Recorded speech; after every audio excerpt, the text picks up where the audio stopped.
All right, welcome to the channel, guys. This is probably the dumbest idea I've ever had for a video. I did no lighting, no setup, no nothing, and I'm gonna go over one of my biggest pet peeves in pickleball right now. And I hope I don't sound like this is ego-driven, because I'm gonna talk about being the best player on the court in a foursome, clearly. So today I had a great example with some members that I teach, and I'm gonna leave their names out because I want them to be anonymous, because I didn't ask their permission. But if I get their permission, I might put it in the comments later, or the description. Sorry, I got a crick in my neck. When you are in a game, especially if you're a coach, or if anyone is a 4-5 plus, and you get asked to play with people, let's say they're 4-0 or below, or maybe they're 3-5s, maybe it's a whole duper point off, and they ask you to play, and then you're like, all right, I'll play. And then they never hit you the ball, and they isolate your partner, and they dominate them. And whether they win or lose, afterwards they hit you with the, see, I almost got you that time, or I beat you that time. And you're thinking, like, the only shot I hit was the return of serve or my serve.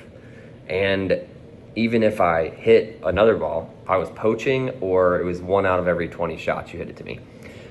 Here's my issue with this. In a tournament game, that is an amazing strategy by your opponent. Isolate and dominate the weaker player. I'm 100% down with that. I teach that as a coach. If it's a tournament, that should be your goal. A paid tournament, whatever it is. If you're playing for fun or a rec game, pickleball players have lost sight of the fact that your goal should be to get better at pickleball, not to win the rec game or the open play game. And open play, if you're just going to open play to try and win, you're not actually getting better a lot of the time. Like, focused on the fact that you have a player better than you on the court.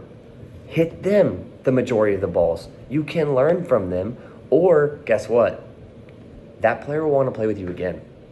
I've had the luxury, and it's a luxury, I've gotten to play with some pros. And when I did, guess what?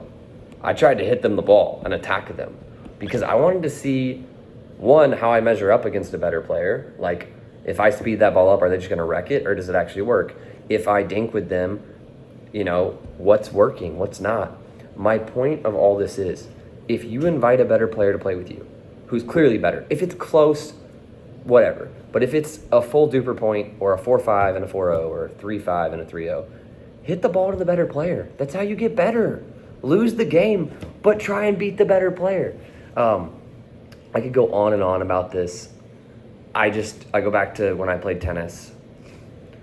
I always relished the chance to play the best player on the team, or the best player on the opponent team, or the best player at that school, the best player, whatever. I wanted to play the best player because I wanted to know how I stack up. And a lot of the time, I'd lose 0-6 because I wasn't good enough. But I gotta see that level. Like, when I watch pro pickleball or pro tennis, I watch and I'm amazed at the shots they hit. We don't just have pros at every club, but usually at a club, there's 2 or 3 people who are 4-5 plus, maybe even 5-0, maybe 5-5. If you get the opportunity to play with those people, hit them the ball over and over again, even if you lose 11-0. And then afterwards, pick their brain. They'll probably appreciate it. What they won't appreciate is if you invite them to play and don't hit them the ball. I'm gonna be honest, I have certain members, not at my current job, not talking about that, but other jobs, they invite me to play, and I never see a ball. Like, they dink exclusive to my partner, they return to my partner. I'm like, why'd you even ask me to play if you're not hitting me the ball? So tonight, I brought it up earlier, I had a member. He body bagged one of my coworkers who's newer to pickleball, who's learning, not in a role of a coach, just a coworker, right? He felt so bad. It was funny, like the look on his face, like it was obvious an accident. But we were just warming up, and we start playing game. And he intentionally hit every single ball to me. Like, he was driving everything at me. And I was laughing because, like, the right strategy would have been, if he wanted to win, to not hit the ball at me. But he kept doing it. And afterwards, he was smiling, laughing, being like, man, I got you that one time. I got you on that point. I got you on this. Like, but he kept saying, and he's a good player, don't get me wrong, but he's not my level right now. And he was like, man, every time I play you, I get better, because I'm gonna hit every ball to you. And I was like, ding-a-ling-a-ling, this guy gets it. He's gonna go from 3-5 to 4-0 to 4-5 if he puts in the work. But he understands that in a rec game, The goal shouldn't always be just to win. It should be to work on your game. I do want to do more coaching videos and actually focus on my YouTube. But to be honest, 2 years ago, I made the goal to make 1 penny on YouTube. You need 4,000 watch hours and 1,000 subscribers to get monetized, or like to apply to get monetized. I don't know a lot about that. I had over 1,000 subscribers, 395 or 96 watch hours at one point. 3,989. I was like 11 hours or 10 hours away, and I stopped posting. My channel isn't anything great, but I would eventually like to make 1 penny off of it, so I could like frame some stupid sign saying I'm a paid YouTuber, or just freaking put that on my social media as a joke, because my goal is to not make money on YouTube. It's just for fun. So if you enjoyed this video, subscribe. I will get a better background. My goal is to start doing a pickleball podcast where I bring on some of the local head pros and other just good players and people with different perspectives and backgrounds. That's the beauty of pickleball. Everyone plays on the same court, and there's people of all different backgrounds, educations, races, religions, whatever it is, and we all are playing the same game because we fell in love with it.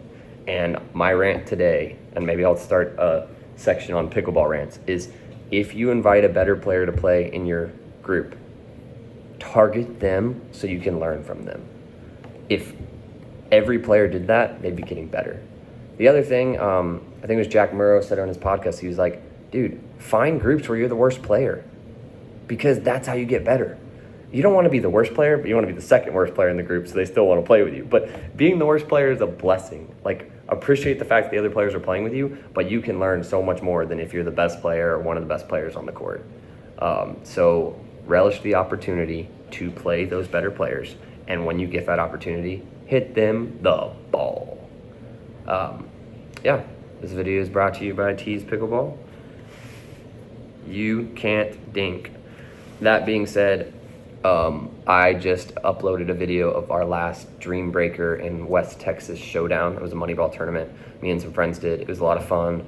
Looking to do more MLP team events, and maybe one day actually get my Duper above 5-0. I think it was, and then I don't really care. I just coach. So, signing off, your boy, No Kitchen Cam.